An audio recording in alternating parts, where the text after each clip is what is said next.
Hey everyone, Vorpal Bunni here, and we are taking a closer look today on how to spot a fake animation cel. Unfortunately, there are a lot of fakes out there and some of them are actually pretty convincing. I already covered a lot of the basics in my FAQ video all about animation cels, dougas and gengas, so if you're interested, that will be linked in the description below if you want to watch that first. But I decided to make a whole video dedicated on just this topic because it is quite an important skill to have if you do want to start collecting cels. And I thought it might be helpful to actually look at some fake cels, and then that way I can talk you guys through some important things to look out for. So I hope you guys find this information helpful, and if you do, then please consider subscribing to my YouTube channel, leave a like on this video and a comment below. I briefly talked about this in the previous video, but I will say it again.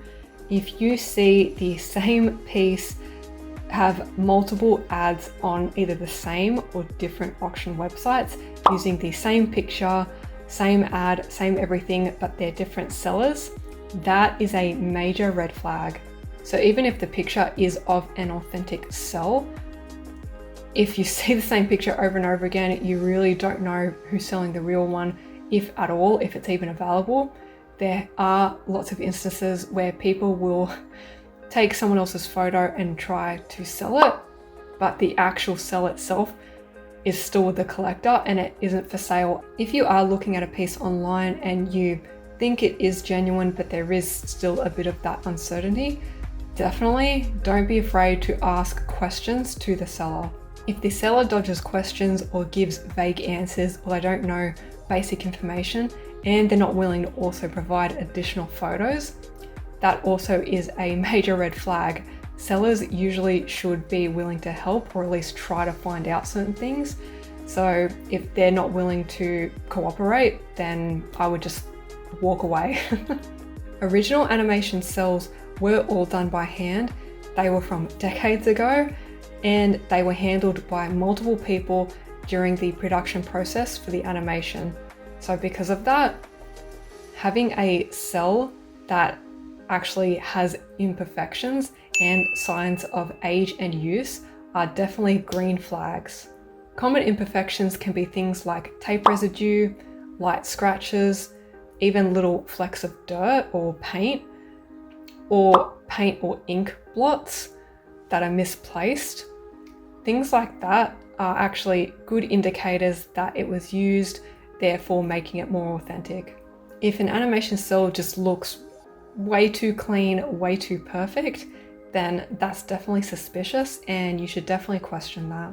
Speaking of imperfections, with the Xeroxing process of copying the Douga sketch onto an animation cel, that process was never perfect. So when the sketch was transferred onto the cel, it usually wasn't transferred 100%. So that would mean that some of the line work would actually be a bit grainy and scratchy, but it also makes it more organic. So if you see an animation cel where the line work is just way too bold, way too black, way too perfect with absolutely no imperfections, it could be a sign that someone has digitally printed that line work onto a cel. The only exception to that rule would be if the cel has had a professional restoration service, meaning that someone has taken their cel to a professional to actually repaint the line work to make it more black and thick again. But again, if you're buying a cel that has been restored, that should always be disclosed. Be wary of not only fake animation cels, but also fake certificates of authenticity. I know that might come as a shock to a lot of people because usually if something comes with a COA, certificate of authenticity, usually that is a guarantee that something is authentic, but unfortunately nowadays people are faking those as well. Most of the time animation cels will actually not come with a certificate of authenticity, but certain auction houses like Mandarake or certain businesses that sell animation cels, they may create their own certificate of authenticity just to help ensure the customer that they have thoroughly inspected the cel and they have deemed it as an authentic piece. If a cel does come with a certificate of authenticity, make sure it's from a trusted source or seller. Look up the business to check reviews and see that they're legit, and also inspect the certificate of authenticity itself. If it looks vague, misspelled, or just looks cheap, then it possibly is a fake. Now, there are COAs that actually do come from the animation studio, but again, these are not very common. They're kind of more rare and reserved for things like when animation studios auction off animation material. But most of the time, Cels will generally not come with a certificate of authenticity. So if you are in doubt about the COA, definitely don't be afraid to reach out and ask for help. And you can do this through legit businesses who sell animation cells or more knowledgeable collectors, even things like Reddit threads and groups on Facebook. They are a massive wealth of knowledge. Some more physical traits to look out for with the Cel is if it's super glossy, or if the plastic is kind of a bit thick and a bit more firm. That also could mean that it's a more modern plastic and not a classic celluloid acetate sheet. If you are able to inspect a Cel in person, this might sound a bit strange, but if you're able to hold up the plastic and it feels a bit heavy and it looks like it's overloaded with too much paint, again, that can also be an indicator that it's not genuine. The reason why too much paint on a Cel could be a bad sign is because animation studios are actually trying their best to be as quick, cheap, and efficient as possible to complete whatever project they're working on. The paints that they used in animation studios to hand paint the Cels would generally be in a small cylinder container about this big. It really wasn't much at all. So it was actually the responsibility of the animator to be as resourceful with those materials as possible and actually create as many Cels as they could, but with as little paint as possible. It actually doesn't make sense for the animators or the studios to be so wasteful with those materials, because it would only cost the studio more money to create more paint if they're just wasting it all on painting just a couple of Cels. Not to mention, animation studios actually would custom create their own paint colors and even copyright those colors so that they could only be used for that one show and no one else could use them, therefore making those colors really hard to replicate. So color matching a Cel with how it looks in the show is also a really important thing to keep in mind. And while we're on the subject of paint, the back of the Cel where the animators would paint, good indicators of it being authentic is seeing brush strokes and even uneven levels of paint. If an animation Cel looks way too flat and way too smooth, or looks like you can't even see any paint at all, again, it could be an indicator that someone has digitally just printed an image onto a plastic Cel and it's not the real thing. Another thing to keep in mind is production markers. So things like the peg holes that are either on the top or the bottom of the Cel, because different studios would actually have different methods. So for example, Toei Animation, they usually would have the peg holes at the top, whereas Disney, the peg holes would be at the bottom. There also will be a scene and sequence let up and number. Again, this can either be in the top right hand corner or at the bottom, depending on the studio. And last but not least, having a thorough investigation by comparing the Cel to its matching scene in the animation and making sure that they're a perfect match. This is definitely one of my favorite ways to check the authenticity of a Cel. So we're just gonna have a quick look now and I'll tell you guys some things to look out for. Okay, I've just jumped onto my computer. Hopefully you guys can still hear me. I know my PC fans are a bit loud, so I do apologize for that. But yeah, we all know this scene. It is Gohan turning Super Saiyan 2 for the first time when he's fighting Cel. And even when I first saw this, I just knew straight away it was a fake. The biggest giveaway for me is actually the colors. I can tell straight away the colors do not match the scene at all. Close, but no cigar, you know what I mean? So one of the biggest things is actually the hair. So this is a screenshot directly from the anime, and as you can see, the hair is quite different.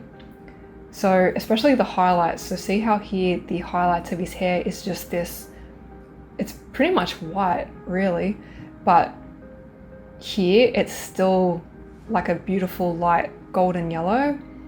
So that's one thing. Even the outfit that he's wearing, it almost looks like a royal blue as opposed to the classic kind of purple. And also his skin tone is just completely off. So as you can see here, they've only used two colors as well. This kind of base color and a little bit for the shadows, but again, those colors are just completely off. Whereas in the screenshot, I don't know if you guys will be able to pick it up, hopefully you can, but see how here on this side of his face, over here on this side, and quite a bit on his chest and his neck as well, there's actually a highlight color for his skin. So his skin tone actually has three colors. You've got the kind of highlighted, almost like a white color here. Then you've got his normal skin tone here, and then you have the shadows under here. So his skin tone in the anime actually has three colors, whereas this only has two. And also when you really inspect the line work, you'll see that there's definitely a lot of discrepancies. So for example, these scratches on his forehead, so this fake Cel has 1, 2, 3, 4, whereas here from the screenshot, there's actually a fifth one right here. So you have 1, 2, 3, 4, 5.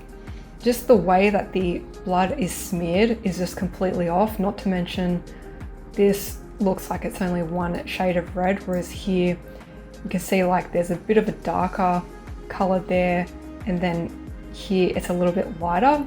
So again, there's two colors, not just one. And again, with the line work, you can see that there's definitely some inconsistencies. So this part of his face, for example, see how there's a bit of like cross hatching with the lines here? It's not just going that way, it's also kind of going this way too.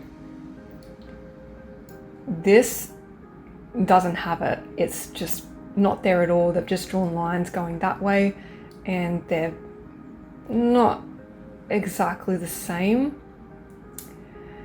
And there's also the fact that there is actually 1, 2, 3, 4, 5, 6 lines on this part of his cheek, whereas here there's only 1, 2, 3, 4, 5, and the brush strokes just don't even look exactly the same. There's also this very small subtle shadow on the top of his forehead that's not even there. And even just with the way that his outfit is drawn, as you can see here, like the material is a bit more jagged, whereas here I think they've just gotten a bit lazy and they've just gone a bit more basic with the shape.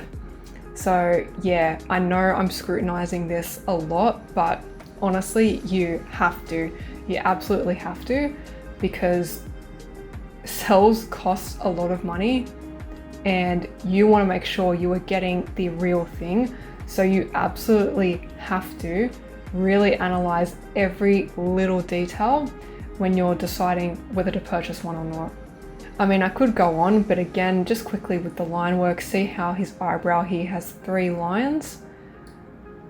Over here, there's only 1. So even just things like that, like, yeah, definitely not authentic at all. Not to mention this scene as well is actually a pan shot, meaning that the camera slowly pans up instead of just being stationary.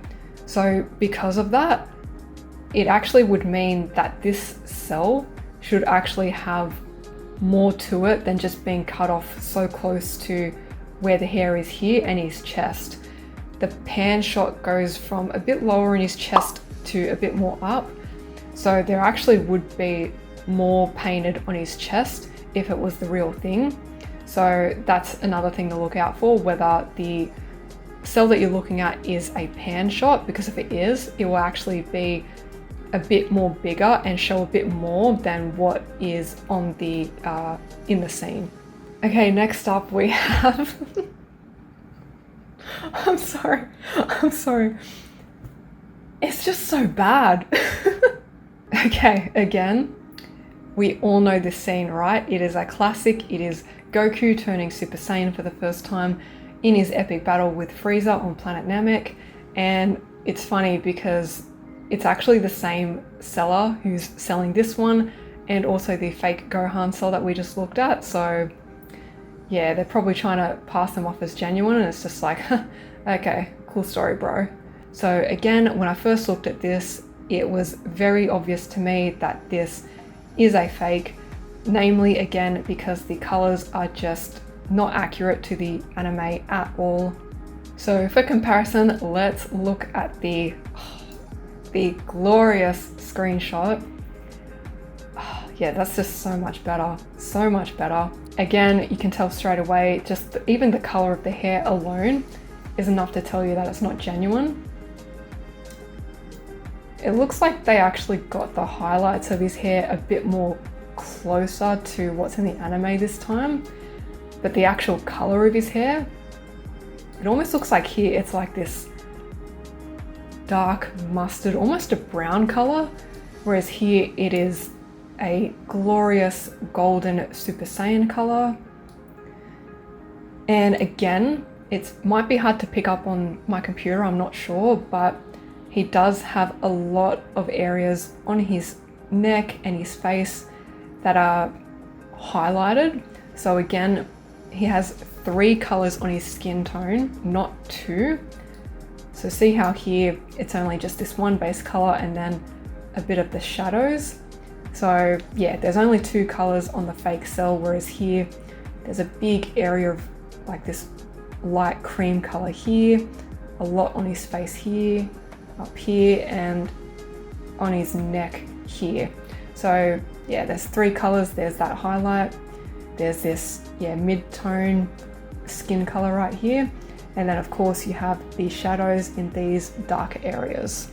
And when you look at them side by side, you can even see that the color of his outfit again is just completely off, and you might think that maybe the color is different because of the aura around him, or it's just the lighting, but no, it's not. It's definitely just they weren't able to get the colors right, again because studios custom make their own paint colors and they copyright them, so no one else can use them, and they're not accessible to be bought by the public. Another interesting thing about this shot is, again, they've cut off the paint way too early on his chest and on his hair. So it's just interesting that they took this screenshot, but they didn't complete the hair. See how the hair in this shot goes all the way up, whereas here they've just cut it off.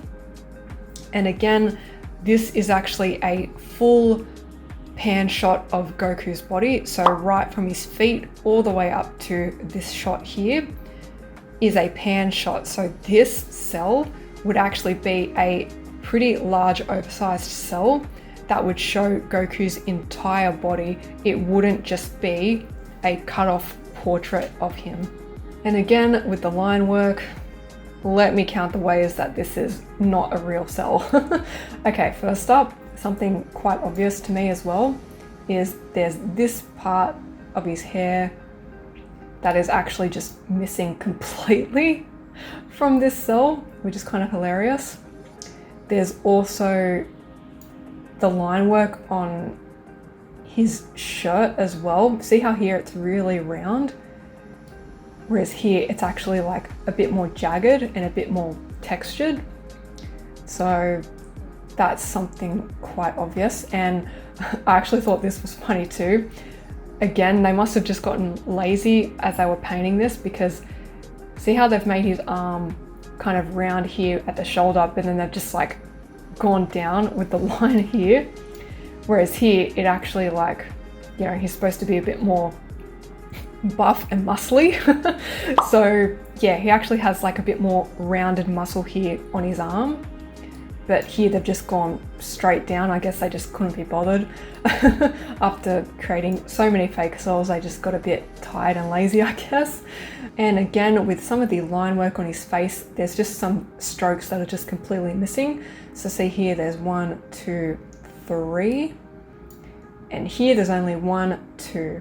And here on his eyebrows, he's actually got 1, 2, 3, 4, maybe even 5 lines where his eyebrow is. And here he's only got 1, 2, 3. And even these parts here on his neck, see how the lines are actually a bit thick? Right here and right here. Here, they're just quite thin. So yeah, there's just, and even here as well, that's a bit of a thicker line, but they haven't done that here. So hopefully that demonstration helps train your eyes better on things to look out for when you're examining a cell and comparing it to the animation scene. And for one final comparison, here is a genuine animation cell with the matching screenshot from the episode. As you can see, the colors, the line work, the pose, everything just match really well with what's in the cell compared to what's in the screenshot. Unfortunately, this cell has had some exposure to sunlight, making the line work fade to a brown color instead of staying black, but that is a very common thing that happens with cells, and that's actually a good sign to indicate that it is authentic. I am proud to say that I actually do own this cell, so it is my pride and joy. It is the very first animation cell that I ever bought, and it's what really kick-started off this whole collecting journey for me. So I have to give a really big shout out to Nate from Crazy Panda Collectibles. He has really awesome stock and great customer service, and the best part is he actually ships worldwide. So if you guys are interested in checking out his stuff, please give him a follow on Instagram and contact him on his website. He will be more than happy to help you. Alright gang, that was everything for this video. I really hope that more detailed information was helpful to you, and also the demonstration on actually looking at animation cells and telling you guys some little things to look out for.